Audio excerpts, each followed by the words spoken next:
Okay, 5, 4, 3, 2, 1.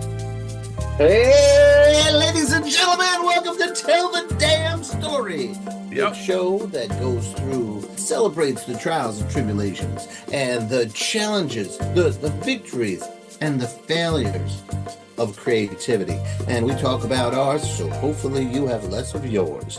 Ladies and gentlemen, I am Alex Simmons. That's right, I am Alex Simmons. And I'd like you to know that I've been Alex Simmons this entire time. All right, I'm Wait. Chris Ryan. I'm Chris Ryan, independent and traditionally published author and a micro publisher. Done a bunch of other stuff, but we ain't got time for that. We got to talk about Alex Simmons. Alex Simmons is a legend, kindly soul, and a creator of almost no match. I got to tell you. Alex I Simmons love has you written too, Chris. everything from Scooby Dooby to The Bat and of course, Blackjack, Aaron Day, the African American soldier of fortune of intense legend. So, ladies and gentlemen, let's say hello to Alex Simmons. Hello, Alex Simmons. Hey there, Alex Simmons. Yeah. Hello, I am, in fact, Wow. Alex Simmons. Yeah, get some more sun, bro. It's good to see you, Chris. And Chris Ryan is my co-host, my friend, the father of my godchild, and the husband of a wonderful individual who I won't say her name, but the name he gives her is the goddess. No, we got to Oh, change that. That's oh, that's right. glorious now. Yeah, glorious, right. We Yeah. ain't got the time to talk about the reason why I had to change goddess. Okay, we But won't go into that. But yeah, hey, anyway, kids, write in the and we'll wonderful tell lady you. that is often by his side and keeps him from going off the deep end. Yeah, but he's also a So she's hybrid clearly writer not and around today. publisher. Oh, be quiet. I'm talking about you. He's a hybrid publisher, writer, a teacher. He is so many things, so many wonderful things, so many creative things. He has a number of books that he's written. He's also published a 6-issue series called Soul Scream, right? And he's Soul got a new Scream book that he and Anthologine. Yes, and he's got a new book that's just come out that you also published with the wonderful author Rebecca Cuthbert. And it's It's called, Creep This Way. that's How to right, become a horror writer with 24 tips to get you ghouling. A lot of fun and a lot of good information about so, so some about writing, but also about everything else that is required to be a writer. Very because it cool. is a Pick it up. business. It is not just the arts, but it is also a business. So It's again, here business, we are here to give, no, not not to just give you the monkey business, business. but to share more of the business as well as the art. And today we're going to talk about something that actually was suggested by one of our listeners and actually another writer who we've had on the show. Yes? Yes. Yes, he's the legendary Teal James Glenn, who is, oh, there he goes. He just published something else. Oh my God. Yeah, Teal is a publishing machine, baby. But he gave us an interesting suggestion for a topic. Alex, what do you say? I would say that what he said was, how about talking about what it's like to take characters from the past that were published in the past and reimagining them or adjusting them to fit present day mores and expectations and all that good stuff. And I thought that was an interesting topic because there's so much going on, both in the comic book world and the film world, around that arena. And so I thought it was Yeah. a good way for us to explore that. So let us start with the comic book arena because both you and I are familiar with that. And Yes. I was on the train with a neighbor and a friend yesterday. We were going downtown, got into a conversation about comic books, and he was talking because we're both people who have been around a while. So he was talking about growing up reading Batman, Superman, Flash, and eventually when Marvel came into being, reading Spider-Man and some of the other characters, and what they were like then, what it was like to read them, what kind of stories they did, what kind of an impression they made on us at that time versus where they are now and why they are in these new positions.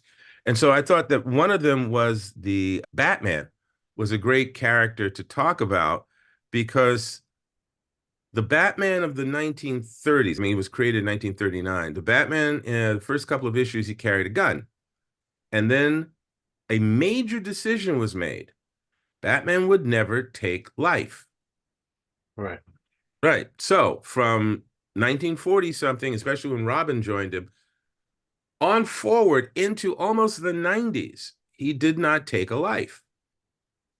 And then something changed. And you know what that was. I think I would say it's probably Frank Miller, Batman: The Dark Knight Returns. That was one of the changes. Yeah, that was a Yeah, biggie. yeah. And that was that, and there's ongoing controversy about the final page of The Killing Joke, whether there's a death fate. Excuse me, I'm so sorry. You're all right. You're allowed to be human. It's spring. I am so sorry. I That's apologize. okay. So, what one were you thinking of as far as Well, the I saw a gradual, we talked about a gradual shift. For me, one of the things was, okay, there was Batman in the 40s, which was basically Batman against gangsters and crooks, Mhm. a couple of zany costume villains.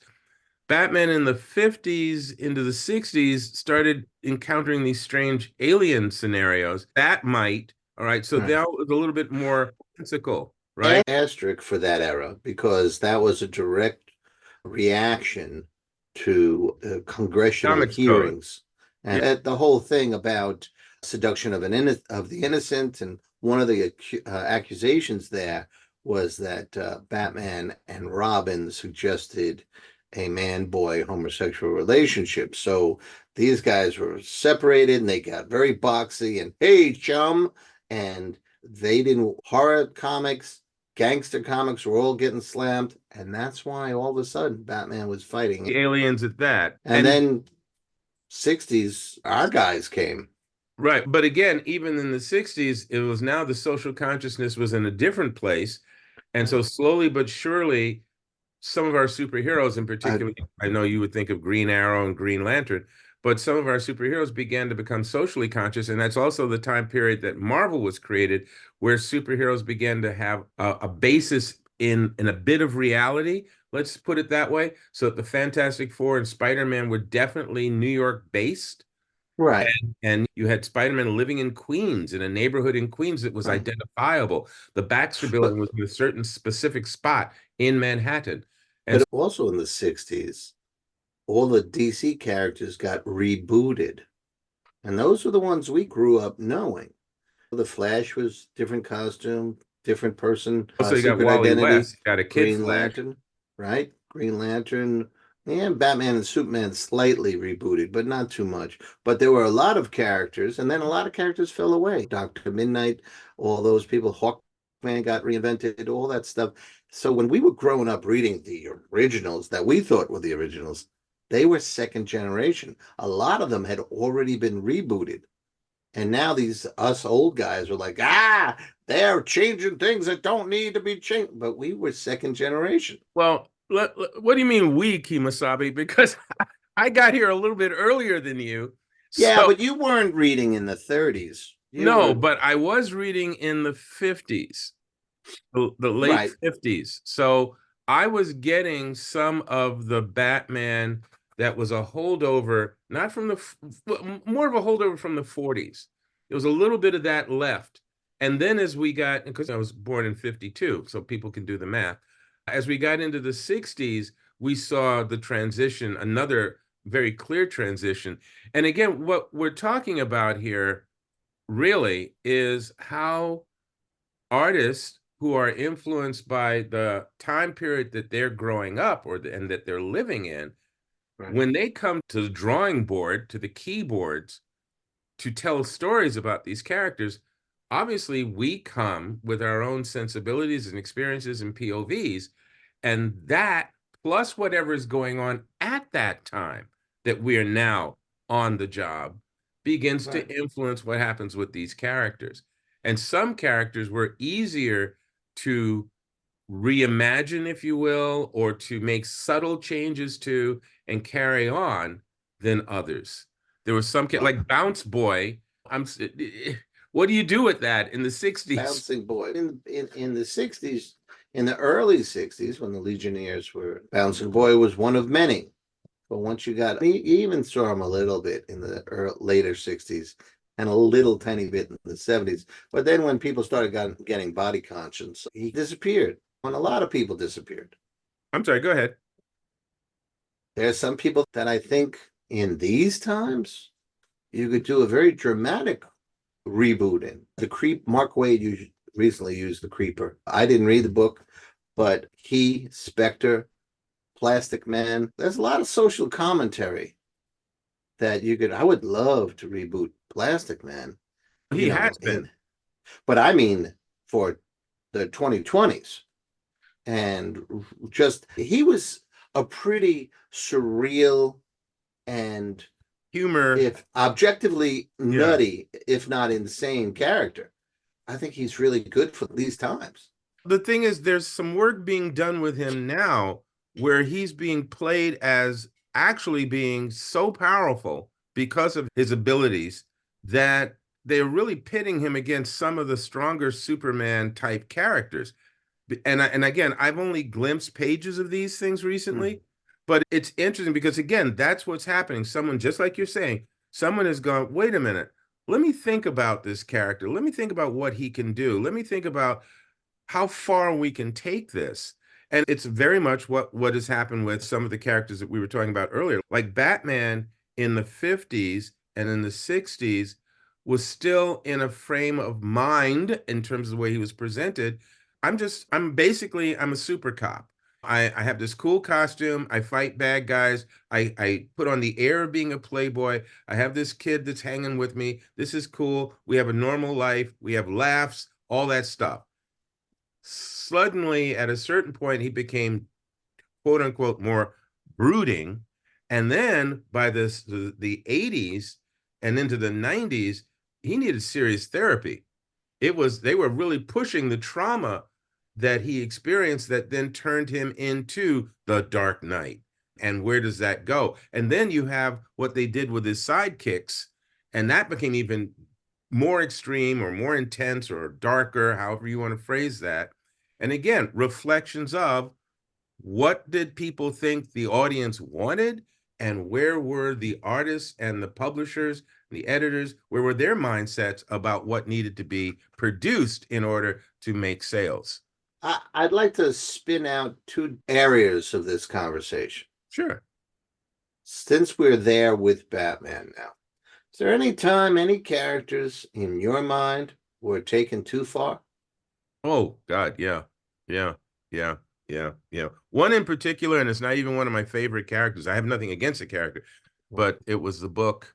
It was Nick Fury when he was working with Shield, and it was a storyline where he went up against, I can't even remember the name of the villain. It wasn't a super villain, but it was a maniacal, sadistical kind of mercenary kind of guy with an Hmm. army and all of this.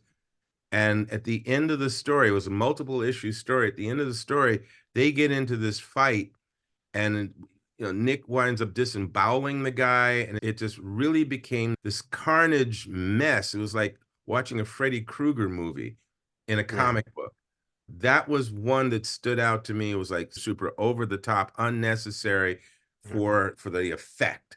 And yeah, I knew people who loved it, and there's an audience for that. But to Yeah, me, my mind, yeah, it was like major yeah. unnecessary. For me, there are many, but most quickly when the Joker started cutting off faces and then cut off his own face. Ah, Yeah, I thought it would be really hard to come back from that, and I didn't know, I could not relate to the artistic statement being made.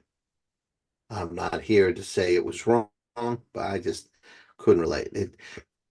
That happens occasionally. There was an issue of Walking Dead when they were very graphic about killing a really beloved character. And I had written about it and said, I think there is an agreement between artist and audience.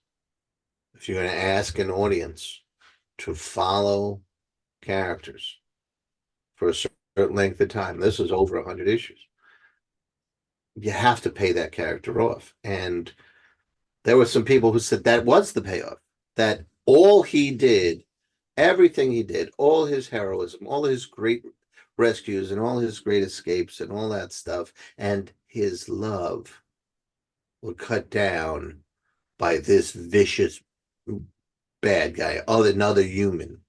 And all I can say is, Bill, I respect that that's how you see it. I didn't think it respected the audience, Hmm. but everyone's got their own site. Let Well, me go to the third thing. Go ahead. oh, I'm sorry. sorry. Go ahead. No, go ahead. Go ahead. Go Graybeards ahead. complain, and some, let's say,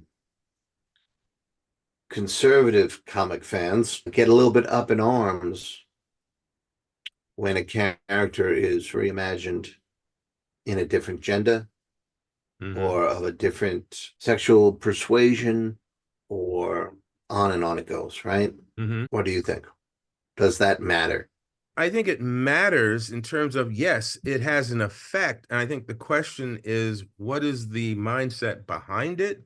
I always have to approach it that way because, again, as you say, we have our preferences and I respect that and I respect mine. And so when I'm looking at that, I'm going, okay, maybe that's not what I would do, or maybe that's not what I would like to see. But why did they do that? What brought that Right. up? And if I get the feeling, or it is blatantly stated, this is such a cool gimmick, I got to pull it off, then you lost me. You lost me. For instance, a big one that happened in a somewhat subtle way, less upset than some of the stuff that's happened since, was Nick Fury going from white to black. There was a hue and a cry about it, but not the way people have gone crazy over Captain Marvel being the female, the blonde in this and all that. Right. Well, And some of that not I some think of that. Samuel L. Jackson might have had some bit about that because everybody loves Samuel. Yeah, I guess they accepted it. But either way, there was that. Now, and I look at the Nick Fury War comics, Right. and then I look at the Shield comics, and then there's this other world scenario where he's black. And I'm going, okay, I can live with that. Some might say, oh, you can live with that because you're black. Yeah, I could. But by the same token, when people have said to me, Idris Elba should be the new James Bond, and I went, no, I think you should give him his own number. I think he should be another character who can build on that. Now, it's not that I don't think a black man can play James Bond. It is why, what is it like if it's going to be he's a new 007, he's a new agent with the same code number. Okay, where are you going with that? But if you're going to say, oh, now he's James Bond, I'm going, okay, why? And they could say to me, why not? Right. They did create a black female agent who was a real badass Hmm. and kind of teased James about being old. And I was really cool with that. But what I wanted to do, what I wanted to see, not what I wanted to do, was I wanted to see her own movie. Yeah. And I And haven't and seen that and happen. and that's where my head is. I wanted to see if they're going to do it with Idris. I wanted to see Idris as another agent Yeah. and his own thing. And so again, Samuel L. Jackson becoming Nick Fury, okay. Yeah. Idris Elba becoming James Bond, not so That's okay. for you. Yeah. Yeah. I want to go back to just gently remind people when you had brought up why, and if it's a gimmick, you're less onto it and stuff. I just wanted to gently remind people that Robin the Boy Wonder, Mm. Kid Flash, Aqualad, or whatever, Bucky Barnes were all created because most of them were created in the very late 30s or the 40s. They were created because comic publishers found that if you had a kid in the book, they could relate more. They couldn't really imagine themselves to be Batman, but they damn sure could relate and imagine themselves as Robin. Your own godson still is a huge Robin fan because he grew up in the days of Batman the Animated Series. And Robin seemed to him to be about the same size as himself. I apply that idea that people saw these are who reading comics. If we create these type characters, we'll cement the relationship more. And these days, the fan base for comics, the people who are still reading comics and still reading with some loyalty, they are much more diverse as far as ethnicity, but also as far as gender. So when you Gender and start life changing, choices, absolutely. yeah, and And they and, and and they life want to choices, see themselves represented properly. And I totally get that. And I guess part of that thinking, because Teal, you and I, we have an affection for a certain era of characters right? and certain types of stories and things like that. But I also look at, again, my own kids who are now adults, and I look Right. at the younger people that I'm encountering when I'm either traveling to events or I'm teaching classes, and I'm checking in with their sensibilities and what they want out of things. And in some ways, they want some of the same things that we wanted Right. on a Yeah. different level. I mentioned the movie 12 Angry Men. And again, we're still Okay. talking, folks, about bringing stories from the past and characters from the past into present day for Right. this type of audience. So 12 Angry Men, which could have been called in 1957 when the film was made 12 Angry White Men, But in was the 50s, it wouldn't have been because that was assumed. exactly. Yeah. So it was literally 12 angry, quote unquote, 12 men, and it's a juror. For those of you who don't know the storyline, it's a jury that's sequestered in a room deliberating over whether or not a teenage Hispanic boy actually knifed to death his father. And if they agree, if they all have to agree, that all 12 have to vote guilty. If they agree that he's guilty, he will be executed. There is no anything else. There's no life imprisonment or Right. anything else. He's going to be executed. So it's a lot of the dialogue in there is about this. It starts out, and again, I'm just not giving anything away. It starts out that 11 people vote guilty. One person says, I'm not sure. I can't vote guilty. Let's talk. And that's where the story really starts to start to roll. And what you find out is what baggage each person has brought into that room from their own lives and their own beliefs and things that affect the decision that they made and what has to Right. be discussed to get to the truth. Now, for 1957, that was really, it was a well, at least as far as I'm concerned, it was a well done film. It's a classic film. And it was based on a play. So the play was wonderful. The film was wonderful. And it worked. 1997, they did a made for TV remake. And again, they pulled some heavy hitters out of the acting garden and people who knew their craft. James Olmos. Oh, just as I started to say that, so I can see their faces. I'll put a cast list in the notes later. But Right. again, they had some really heavy hitters. For me, and for some of the people I know who watched it didn't work as well. Now, one of the things was it's 1997. So it's not 12 angry white people. It's a mix of men from different cultural backgrounds. So it's black, white, one of them is Muslim, another one is Latino. So again, they've mixed it up to make it reflect the era and more likely what a jury in New York City might look like in this particular situation.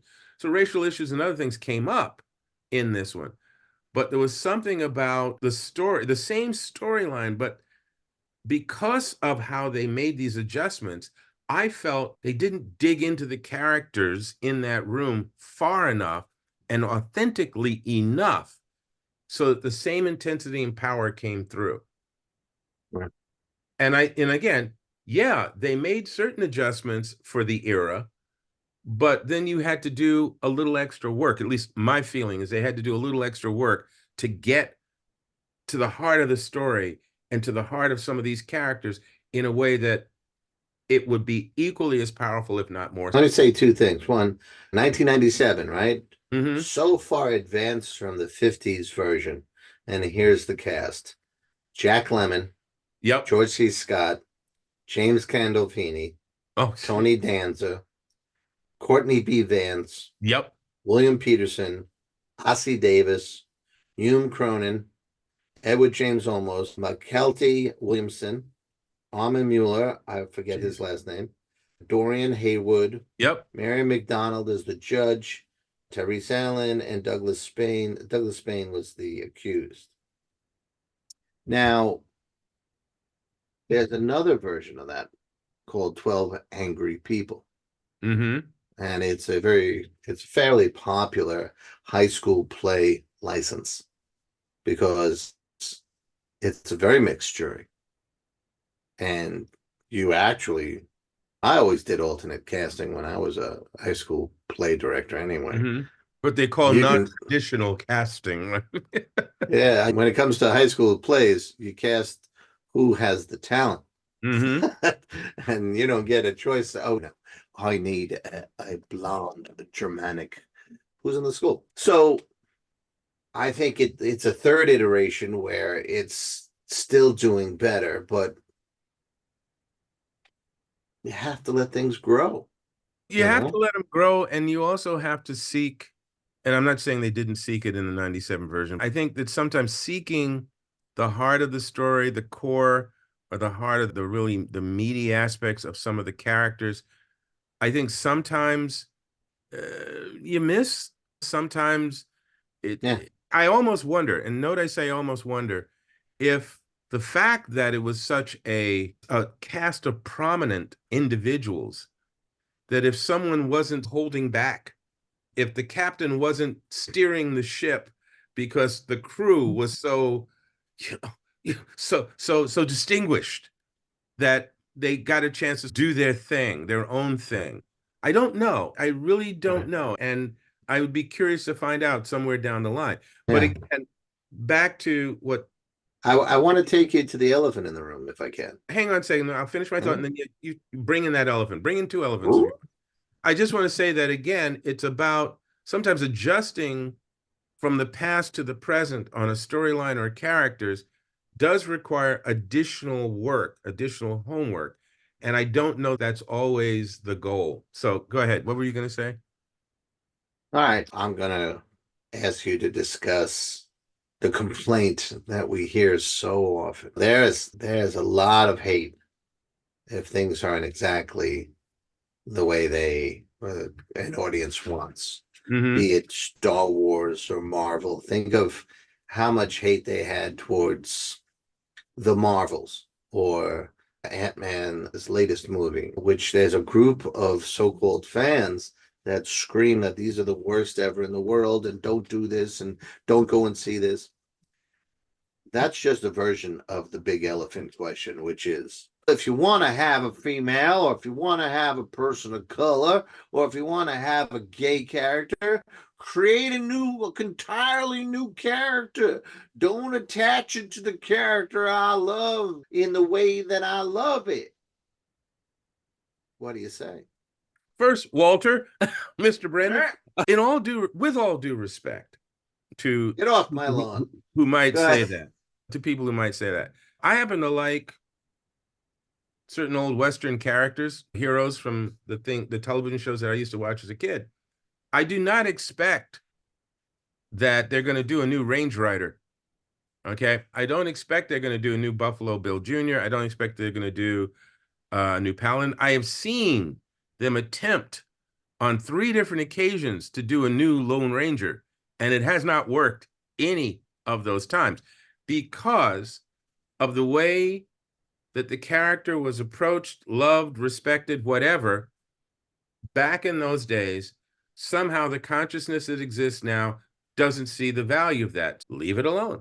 Leave it for people like me who will enjoy, thank you, DVDs and streaming services, to pull up those old memories, to pull up those old portrayals, to pull up those films, to go buy the book that was originally written and enjoy that, understanding that other people are going to do their own versions of certain characters, certain storylines, and I may not go along with it. I may not enjoy it. It is not meant for me.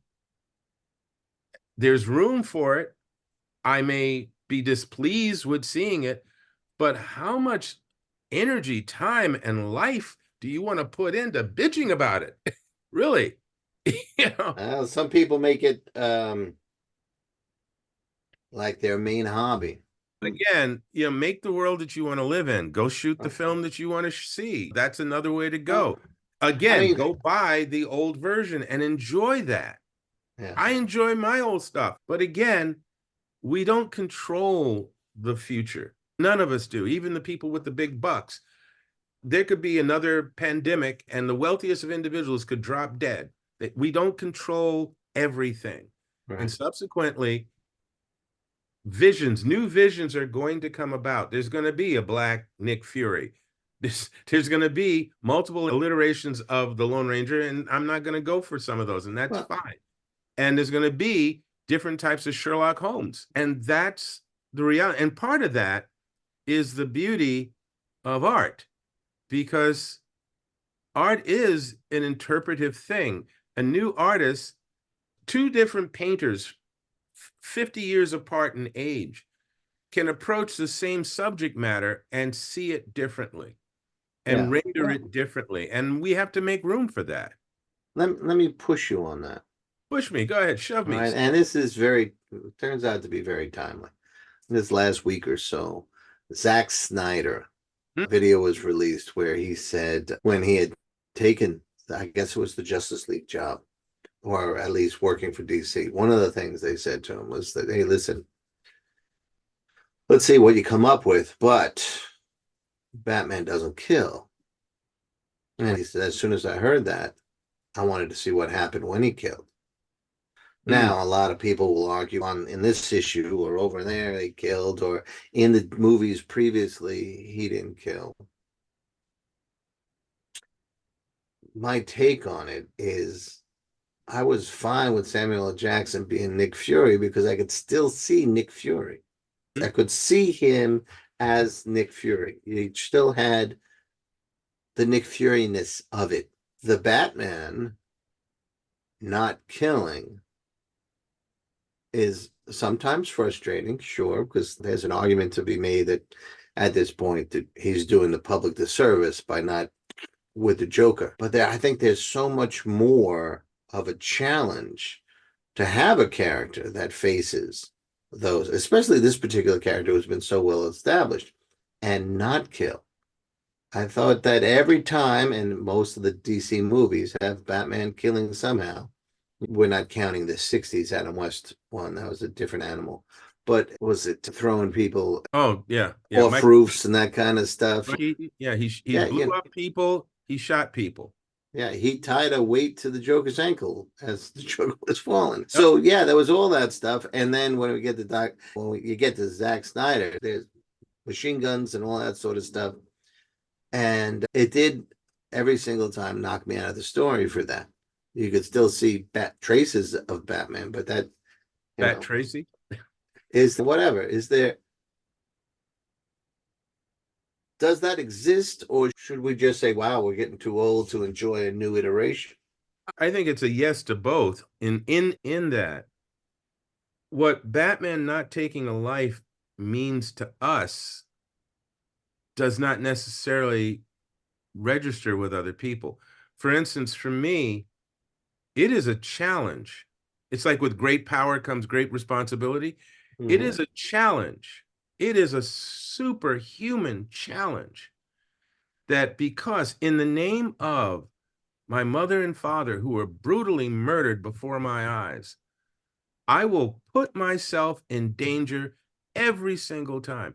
I will Yeah. fight the worst of the worst, but I will not take a life. I will stop them from doing it, or I will make sure they come to justice for it if they've done it already. But I will not have that blood on my hands. And I swear this on my mother and father's grave. To hold to that, to be tested, to Yeah. be tempted, to almost cross the line, yeah. But every single time to have to, I made a promise. I will Yeah. not break that promise. I want to break that. Uh, I have an I love excuse to the break that promise, but I won't do it. That to me yeah. is powerful. And there was a great Batman moment in Batman Begins where Ra's al Ghul says, I know you don't kill. I said, I don't. That doesn't mean I have to save you. And off you went. Yeah. Right? Because this guy had blown up the train tracks. It wasn't Batman. I thought that was an interesting dance along the line in The Winter Soldier, Captain America and the Winter Soldier, where they grab the Hydra spy and Captain America has him over the roof and he says, trying to scare me. I know that's not your style. You don't kill people. And he puts him down and says, you're right, I don't. And Black Widow standing next to him, like, she does. And she kicks him off the roof, right? No problem. Of course, the Falcon catches him and brings him Hmm. back up, and that was enough to break him. Both of those examples I thought were interesting ways to creatively address modern sensibility and still keep core characteristics. And I think that's ultimately for me, the most artistic challenge. Bring back whoever you want to bring back, reboot whoever you want, but reboot the character. Don't Mm. ignore the character and just call some other set of morals. That's him Yeah, because I got the shell of the you have the character. Now I get to marketing. fill it with whatever I want. Yeah, I Yeah. agree with you. So it's interesting. I want to read what they've done with Plastic Man now. I'm fascinated. It sounds like what Alan Moore did with Swamp Thing because Conceivably, I wanted to say made something him about, almost like a god. Yeah. I wanted to say two Superman related moments. And I'm not a fanatic Superman fan so that I remember all the issue numbers or which No, yeah. particular incarnation of the Superman books it was. But there was a year-long storyline where villains from the Phantom Zone had escaped, were wreaking havoc. They actually went to another dimension or another universe and killed everybody. And Superman had to stop them because they were coming to do the same to this world. And in the end, he takes life. And that was in the first few books. And for the rest of that year, he grieved. For Yeah. the every story, there was something about he was off because he had done something that he had sworn he would never do. Now, No, so that's that's a fascinating to me. yeah, that's a universal, that's an encapsulated story. I don't think I ever see it referred to anymore. Right. But I remember that it was a year-long arc of Yeah. him still dealing with the fact that he broke that trust, that promise to himself and his family and whatever. The other one, Superman story, is What's Wrong with Truth, Justice, and the American Way, I think it was. Yeah. And that's a one-issue storyline where these sort of anti-heroes are like they have superpowers and they are not only stopping these humongous threats, giant creatures and villains and things like that, but they're killing them. And Yeah. the population is thrilled about this because, yeah, these suckers keep coming back and wreaking havoc and killing people and destroying property. This is the way to deal with them. Take them out. Yeah. And Superman keeps trying to intervene and going, no, this is wrong. We are supposed to be better than this. And they're getting the super characters are getting tired of him.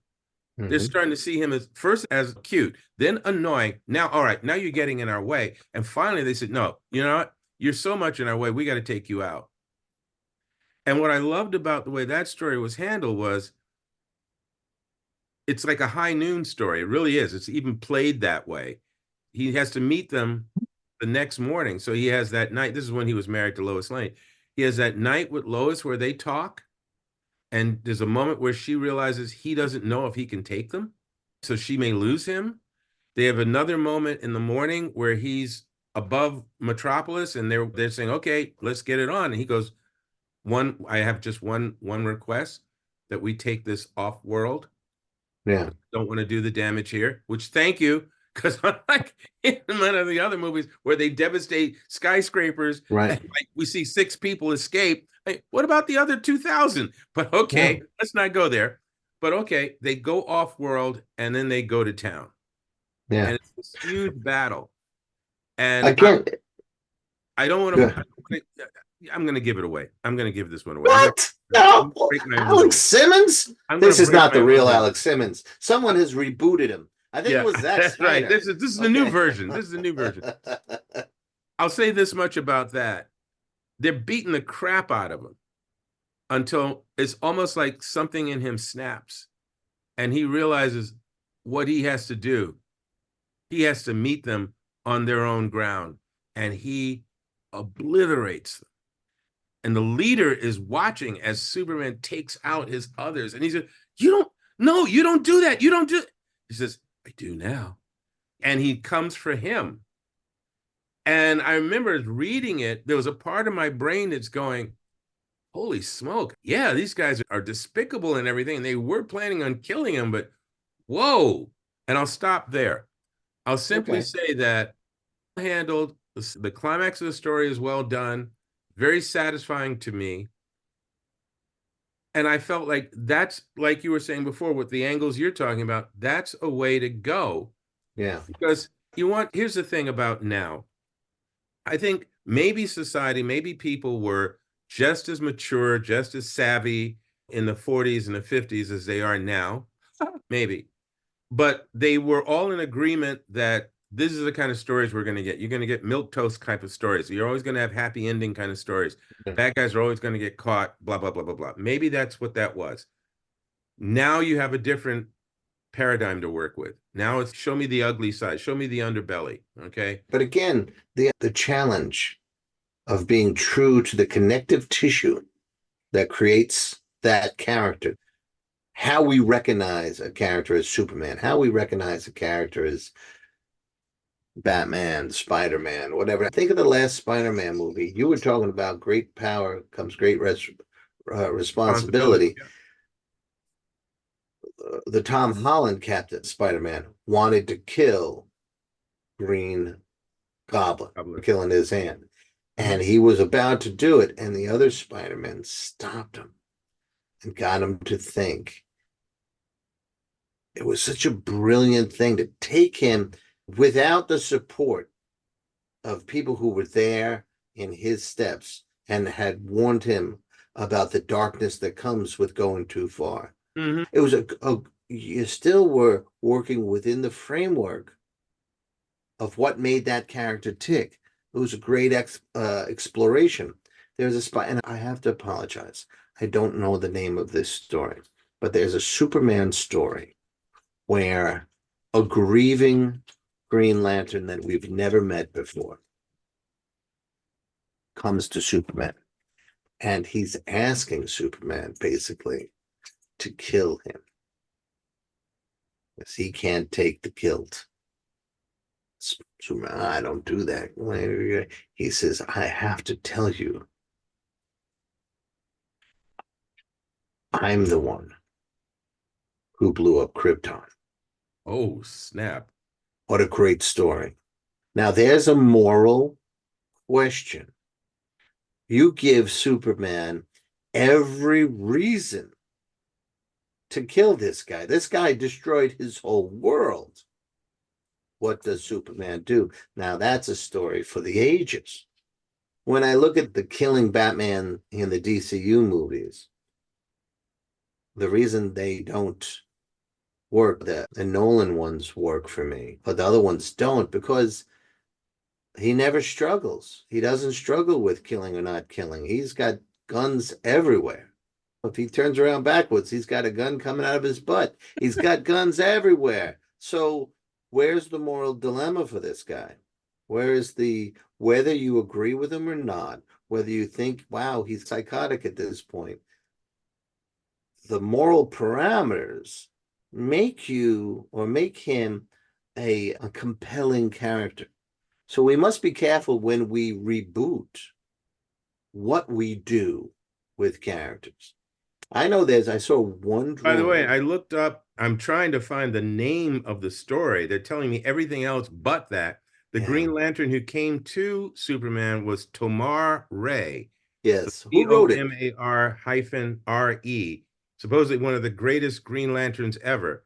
And Right. he was trying to relieve the pressure in Krypton. And Right. And and that makes it even morally more interesting, because when Superman learns that might be the out, all right, I hate what he did. He didn't go just zap Krypton because it was Tuesday. yeah, And he was trying to help and he failed, but not giving that part right away. Just saying, yeah, I killed Krypton. What a yeah. great moral dilemma. I think there should be more for Batman's a psychological mystery thriller character. He's a detective. Let him detect. He is morally stunted by this childhood trauma that makes him compelling. And then putting him, Robert McKee, paint your characters into the tightest corner you can and let them express themselves. That's where you have great story. In that way, making the Joker worse and worse and making more and more people mad at him. Be a great story to see Red Hood off the Joker or nearly off the Joker. And then Batman, then do you punch out Todd and then try and save this guy? And there's so much moral upheaval there. And if the cameras catch it, then what is media gonna say? And it's just there's You know, so much more there it's than funny. just putting a gun in his hand. It's funny too because the plot that you've just spoken about or suggested for Batman Todd Joker is I'm hearing in my head, if you go on YouTube, it's a plethora of these things. It's just an avalanche of these things. There's these little film trailers for these action movies, and Right, they all seem to start somewhere around the line of they kidnapped his wife and kids, or they killed his wife and kids, or they raped his wife and kids, and they didn't know who they were messing with. He's ex-CIA, ex-SEAL, ex this, ex that. And of course, then it's a rampage, it's a revenge rampage for the right. rest of the story. That you obliterate someone that this character cares about, and then for the other 82 minutes of the film, it's a bloodbath. Oh, that was Death Wish. But That was again, Mel there's a plethora Gibson and of Ransom. Yeah, there's a huge on and on. amount of these films, which begs the question, is this what the market is demanding, or is this what the market is shoveling? Yeah, I think that story, that trope, will do B-level business around the world. As long as you keep the budget down, people say, yeah, it's going to make it. We'll make our money back. Yeah. Who did the Taken movies? I don't know who Tall did Irish, them, but yeah, I tall don't know. Irish, Oh, Liam Neeson. But he's made 7 or 8 or 9 versions of that movie, right? that many, but yeah. It really because there was 3 Takens, It was Taken, but then Taken two, Taken three, almost but then Taken, there's other Taken characters that out. he Yeah, does that yeah. are essentially I be Taken. that same character. There was one Walk Through the Graveyards or something like that, which was a mystery writer's novel for years ago. And he did the Scudder stories. He turned into the same trope. Mm. Someone wronged him and he was one by one going to take him out, blah, blah, blah, blah, blah. That's, Again, that's not Batman. Batman no. does another thing. We go back to again Teal's original question about bringing characters from the past to the present, and what kind of gymnastics do they have to go through creatively. And I think Right, we've touched on that a lot using Batman Superman primarily, but right. we've talked about also sidekicks and what that did for the appeal to the audiences at that time, and what's the difference between the Teen Titans of the 1980s versus the Teen Titans of the 2000s. Now the Titans, because they're no longer teams. And again, the maturing of the storylines, which is where I was going a while ago, whether the audience was equally mature in the 40s and 50s as they so-called are now or not, there's a maturing of the storylines on both a technological level, because you can't just say ray guns anymore. You got to give some sort of scientific platform for it to spring off of. Right, Also, right. storylines now, it's not just good guys, bad guys, it's what drives you. So you wind up with a Thanos in the comics being just basically power mad versus Thanos in the movie, who has this warped concept of how to save the universe by wiping out half of it. And yeah, I'm going to do that. And I'll wipe out anybody who gets in the way of my doing that. It's you complicate the stories more. I don't mean that in a negative way, but you're adding more levels to the story now. I think the question becomes, in adding more levels to it, do you also have to make it a much more negative thing? Or can you just explore characters and stories and themes with a little bit more detail and depth without Right. necessarily making everything a waist high walk through sewage? It's just that sort of Well, scenario. It's a question that I constantly am looking at. And I think that you we have a might think very about famous character. for the foreseeable future. I'm sorry, what were you going to say? You have a very famous character, right? Aaron Blackjack Day, who was set in the 1930s, Mm-hmm. around the same time as Doc Savage, around the same time as The Shadow. Shadow, yep. There's been talk on those 2 characters, and you talk about whether it applies to Blackjack or not. Oh, we got to bring these characters into modern day. I don't want to get off on the James Patterson of it all, but those three characters are very rooted in those times. Sherlock Holmes in, I guess it Hmm. was the late 1800s, early 1900s. Is it possible to modernize the Shadow? We're talking 2024, right? The Shadow, Doc Savage, Sherlock Holmes, or Aaron Blackjack Day? Or would that make them completely different characters? I would say this about that. I would say that yes, it is entirely doable to bring those characters or those types of characters into present day and create equally compelling stories, making the adjustments to the technology and things that exist now. What I think is different, though, for instance, and I'll speak about my character, what Blackjack accomplished in the 30s to me is monumentally more because of what he had to deal with on a societal level in the 30s, the limitations that were projected in his way consistently, even something so simple as to walking down the streets of New York where he could step in to have a meal. That kind of thing. How does he travel to another country when in some situations a ship or a plane would not take him? How does Right. he do that? How does he get around those things? How does he carry himself with pride and dignity in a society that says all of you are subservient apes? So it's that kind of thing that would be lost on that level if you took him out of the 30s.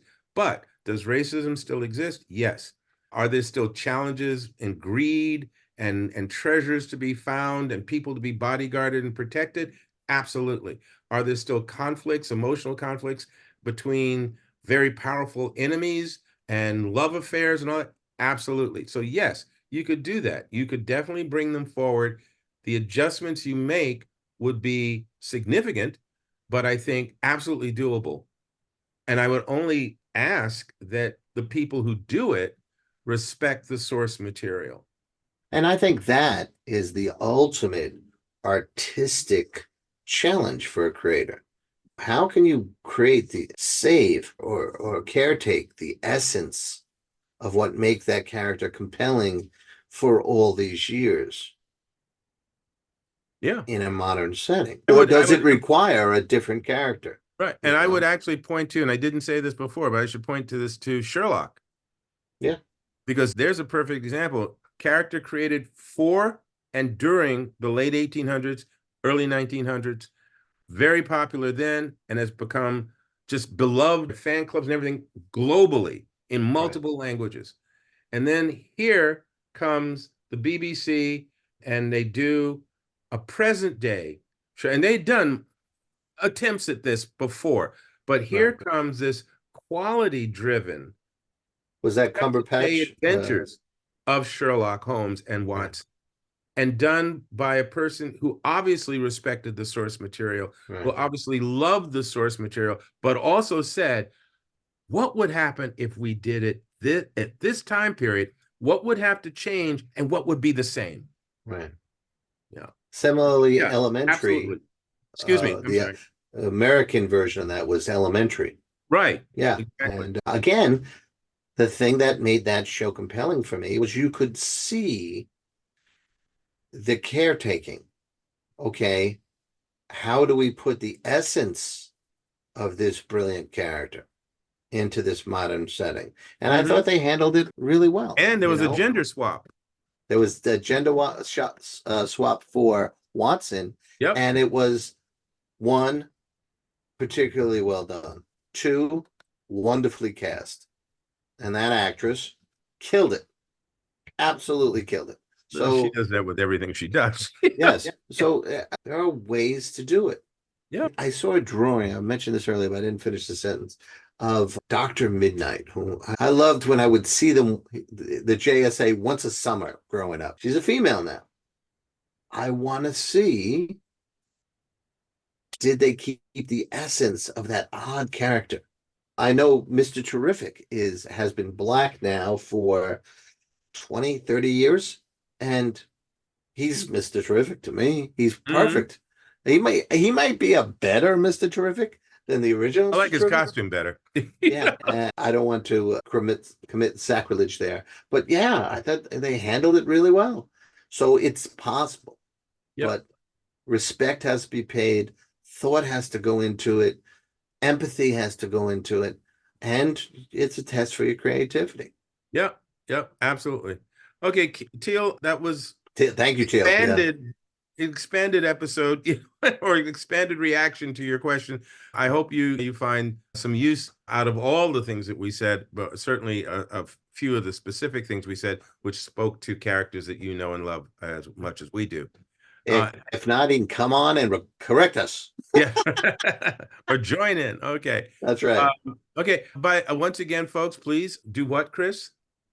Please hit subscribe so we can keep doing what we're doing. And look forward to the next couple of months where we're going to be having a number of guest interviews to be done here with some writers from different genres. And we're also going to stretch the envelope a bit, but I'll keep you guessing about where we're going with that. Okay, so Chris, Peace. Here come the balloons. He loves those balloons. Hey, anytime I can have a party. Take care, everybody. All right, peace. Take care, everyone.